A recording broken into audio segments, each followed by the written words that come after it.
انہوں نے غریب، مجبور اور ظلم کا اور کرپشن کا شکار لوگوں کو اٹھایا، اپلفٹ کیا، ترکی کو کرپشن سے پاک کرنے کی کوشش کی اور ترکی کو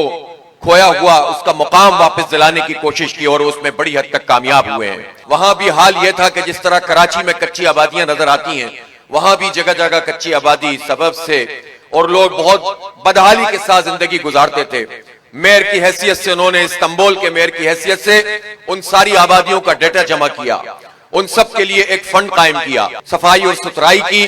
زبردست قسم کا انفراسٹرکچر بنایا اور ان سارے پسماندہ لوگوں کے لیے گھر تعمیر کیے، اور وہ گھر اس طرح سے تعمیر ہوئے کہ آج وہ عزت کے ساتھ نہ صرف رہ رہے ہیں بلکہ ان غریب لوگوں کو تعلیم کے برابر کے مواقع ملے، صحت کی سہولیات سب کو دیں۔ اور پھر انہوں نے صرف ترکی کے عوام کا خیال نہیں کیا بلکہ اگر شام پر کوئی مصیبت آئی، اگر فلسطین کے مسلمان پریشانی میں ہوئے تو وہ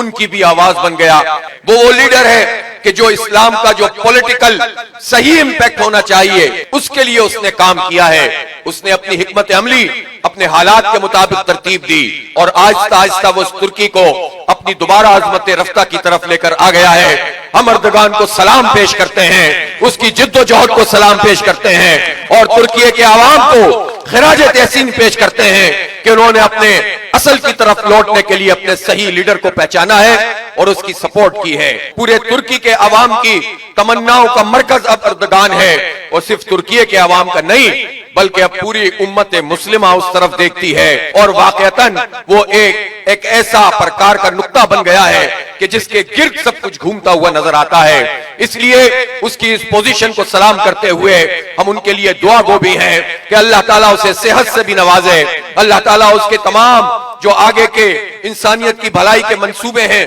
اس پر عمل درآمد کرنے کی بھی توفیق دے، اور جو پوری دنیا میں اس وقت ایک کرائسس ہے، معیشت کا بحران ہے، اس بحران سے بھی نکلنے کی توفیق عطا کر دے۔